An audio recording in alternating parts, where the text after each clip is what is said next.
Hello everyone, कैसे हैं आप सब।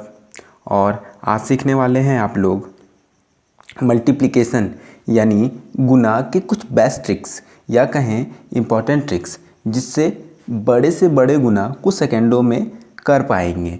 तो स्टार्ट करते हैं और मैं आपको टाइप बाय टाइप सिखाते चलूँगा, ठीक है। तो ध्यान दीजिएगा, ठीक है। तो मैंने टाइप 1 के कुछ एग्जाम्पल को आपके सामने रखा है, तो मैं आपको पहले इसका स्टेप बताता हूँ, उसके बाद हम लोग इसको सॉल्व करेंगे। तो आप ये यहाँ पे मैंने 3 एग्जाम्पल लिया है समझने के लिए, 1, 2 और 3। आप पहले नंबर को ध्यान से देखिएगा। जो इस नंबर है यानी कि जो हम लोग का संख्या है 38 और ये गुना 32, तो इसमें और इसमें इसका यूनिट डिजिट देखिए। इसमें यूनिट डिजिट यानी इकाई अंक 8 है और इसका यूनिट डिजिट यानी इकाई अंक 2 है ना। तो ये दोनों का जोड़ के कितना होना चाहिए? 10 होना चाहिए। वो हमारा ये दोनों गुना में यूनिट डिजिट का योग कितना है? 10 है। और फर्स्ट डिजिट, इस संख्या का फर्स्ट डिजिट और इस संख्या का फर्स्ट डिजिट क्या है? सेम है। अब वो भी इसमें है, यानी कि अगर इसको हम लोग स्टेप बाय स्टेप लिखें तो स्टेप बाय, मैं यहाँ स्टेप लिख देता हूँ ताकि आप अपने नोटबुक या कॉपी में नोट कर लें, ताकि जब भी मतलब थोड़ा लगे कि चलिए भूलने वाले हैं तो थोड़ा एक बार देख लेंगे, रिवाइज कर लेंगे। ऐसे ही मैं एक बार बता दूंगा ना आप लोग को, इतने अच्छे से कभी भूलेंगे ही नहीं, ठीक है। तो मैं इसका स्टेप भी लिख देता हूँ। तो सबसे पहला बात है क्या कि फर्स्ट डिजिट हम लोग का क्या होना चाहिए? फर्स्ट डिजिट हम लोग का सेम होना चाहिए। फर्स्ट डिजिट कैसा होना चाहिए? सेम होना चाहिए। और स्टेप 2 का बात करें हम लोग, ये स्टेप 1 है और स्टेप 2 का बात करें तो यूनिट डिजिट यानी इकाई अंक, यूनिट डिजिट का मतलब क्या हो गया? इकाई अंक।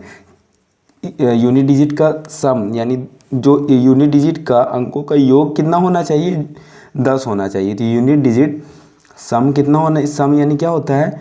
योग, मतलब वो दोनों का जोड़ कितना होना चाहिए? 10 होना चाहिए। और 10 है भी, 8 और 2 10। इसका इस संख्या का इकाई अंक 8 और इस संख्या का इकाई अंक 2। और इसका फर्स्ट डिजिट, इस संख्या का फर्स्ट डिजिट 3 है और इस संख्या का भी फर्स्ट डिजिट 3 है। तो यहाँ से हमको ये पता चला, जब भी इस तरह का सिचुएशन रहेगा तो देखिए इसको गुना कैसे करेंगे। अब इसको देखते करते गुना करेंगे तो हमारा जो आंसर निकल के आएगा एकदम तुरंत आ जाएगा चंद सेकेंडों में। देखिए यूनिट डिजिट से यूनिट डिजिट को गुना करेंगे तो कितना होगा? 8 दूनी के 16। और यहाँ पे भी 3 है और यहाँ पे भी 3 है। तो क्या कीजिए, जो कोई भी 3 है, यहाँ पे भी 3, यहाँ पे भी 3 है, तो 3 के सक्सेसिव नंबर को, यानी कि 3 के बाद कौन सा नंबर आता है? 4 आता है। तो किसी एक संख्या को आप सक्सेसिव नंबर मान लीजिए। जैसे मैं यहाँ पे ये 3 को हटा के यहाँ पे 4 मान लेता हूँ और 4 तिया का 12। अब इस 4 को 3 से गुना कर दीजिए, कितना हो जाएगा? 4 तिया का 12, तो यानी कि 1216। अगर आप 38 32 को गुना करते तो हमारा कितना आता? 1216 आता, ठीक है। तो यही हो गया हमारा आंसर। आप चाहे तो आप इसको कैलकुलेटर में चेक कर सकते हैं कि हमारा ये मेथड कहीं गलत तो नहीं है। आपको बता रहा हूँ, समझ में आ गया ना कितना ईजी था ये। तो मैं समझने के लिए स्टेप लिख दिया ताकि आप जब अपने नोटबुक में कॉपी करें तो समझने में आसानी हो, ठीक है। अगर ये नहीं समझ में आया हो तो इसको देख लीजिए क्या किए हम। स्टेप तो लिखा हुआ है, क्या किए देखिए। सबसे पहले तो इस संख्या में और इस संख्या में क्या किसका सम होना चाहिए? 10 यूनिट डिजिट का। अगर इसका इकाई अंक 7 है और इसका इकाई अंक 3 है, अगर इस दोनों को जोड़ें, इस 7 और 3 को जोड़ें तो कितना हो जा रहा है? 10 हो जा रहा है। किस पे? जोड़ नहीं पाया। और देखिए इसका फर्स्ट डिजिट और इस संख्या का फर्स्ट डिजिट है ना मेरा सेम है। तो क्या करेंगे हम लोग? पहले तो यूनिट डिजिट को मल्टीप्लाई कर देंगे तो कितना हो जाएगा? 7 के 21। और फिर देखिए इसका सेम है और इस संख्या का भी, मतलब ये भी सेम है और ये भी सेम है। तो क्या करना है हम लोग को? सक्सेसिव नंबर लेना है। सक्सेसिव नंबर हम उसको कहते हैं, यानी कि आने वाला नंबर, आगे आने वाला नंबर। यानी 4 के बाद कौन सा नंबर आएगा? 5 आएगा। तो आप यहाँ पे क्या कीजिए? 5 एक कोई भी नंबर, यहाँ पे भी 4 है, यहाँ पे भी 4, इसका सक्सेसिव 5 ले लीजिए, चाहे इसका सक्सेसिव 5 ले लीजिए। हम ये फर्स्ट वाले का 5 मान लिए। तो क्या करना है? 4 को 5 से गुना कर देना, कितना हो जाएगा? 20। समझ, मैं आशा करता हूँ कि आपको समझ में आ गया होगा। तो ये आपको ही करना है। देखिए एकदम तुरंत आप लोग भी अपने मन में, आप लोग मैं सोच सकता हूँ कि आप लोग इसका आंसर निकाल भी चुके होंगे। क्या करना है, सीधे इसको देखिए, यहाँ पे भी इकाई अंक है और यहाँ पे भी इकाई अंक कितना है, 9 है, यहाँ पे इकाई अंक 1 है, दोनों का जोड़ने पे 10 आ रहा है और फर्स्ट अंक मेरा तो सेम है ही। तो कितना हो जाएगा, 1 को 9 से गुना करेंगे तो क्या होगा, 9 होगा, लेकिन ये 2 अंक का गुना है तो यहाँ पे 2 अंक लेके चलेंगे, तो 9 सीधा नहीं लिखेंगे, 0 9 लिखेंगे, तब ये 2 अंक में है, ये भी 2 अंक में है, ये भी 2 अंक में, ऐसे, ठीक है। अब 9 नंबर का 81 नहीं करना है, किसी 9 को 10 बना लेंगे, काहे सक्सेसिव नंबर लेना है, तो 9 को 10 बना लेंगे तो 10 नंबर के 90, तो ये हो जाएगा 9009 हमारा भी हो जाएगा आंसर। मैं आशा करता हूँ आप लोग को समझ में आ गया होगा। तो मैं आप लोग को कुछ एग्जाम्पल देता हूँ, और तो आपके सामने कुछ एग्जाम्पल्स और लिया हूँ, है ना। इसको चलिए सॉल्व करते हैं। तो देखिए मैंने तो इसके सॉल्व करने का तरीका बता ही दिया हूँ, तो चलिए सॉल्व करते हैं। तो कितना होगा, सबसे पहले यूनिट डिजिट को यूनिट डिजिट के साथ और फर्स्ट डिजिट को सक्सेसिव नंबर के साथ।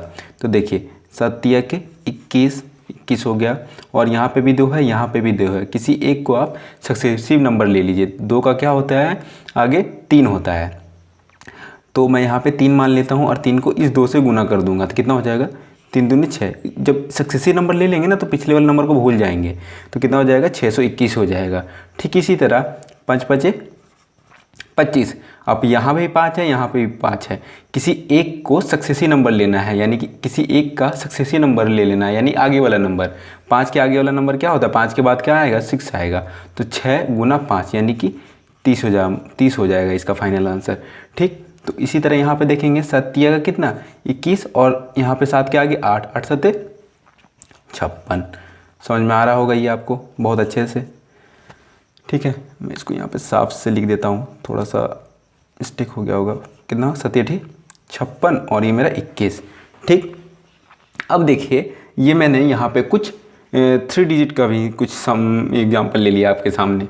जैसे कि यहाँ पे ये मत देखिए, ये 3 डिजिट का है, आप क्या कीजिए 12 को 1 और ये 1, 2 अंक का ही गुना मानिए, 12 1 है और ये 7 1 है, तो देखिए 3 और 7 यूनिट डिजिट है, तो इसका सम कितना है, 10 ही है, और 12 12 मेरा सेम है, ऐसे ट्राई कीजिए।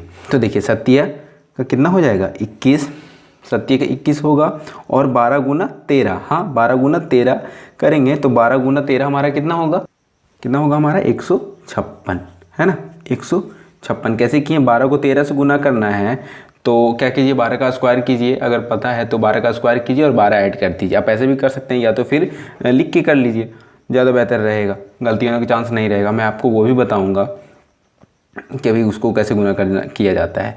आप अभी ये सीखिए। पहले तो यूनिट डिजिट को यूनिट डिजिट के साथ गुना करते हैं, तो कितना हो जाएगा, ये 21, और इधर हमारा करें 16 को 17 से गुना करेंगे, है ना, कैसे सक्सेसिव नंबर लेना है, तो 16 गुना 17 कितना हो जाएगा हमारा, 272।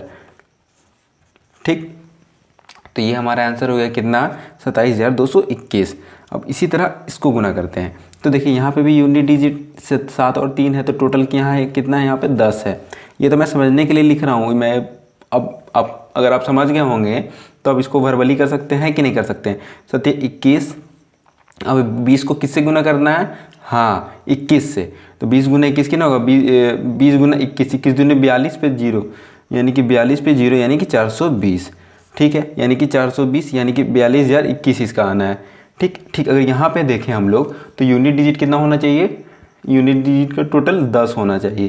तो मैंने यहाँ पे 10 तो समझने के लिए लिख रहा है, इसको लिखना नहीं है, तो कितना हो जाएगा, 8 दूनी का 16 और 21 को 22 से गुना करना है। 21 को 22 से गुना करेंगे तो कितना होगा हमारा, कितना, 462। ठीक है, 462, तो कितना हो गया इसका, 46,000 कितना हो गया, दो इधर 2 ना, 46,216, 46,216। तो मैं आशा करता हूँगा ये टाइप 1 आपको समझ में आ गया होगा पूरी तरह से। तो मैंने आपके सामने ये 10 आपके लिए होमवर्क रखा है, ताकि मैं जो आपको बताया हूँ इस पर आप प्रैक्टिस कर पाएँ।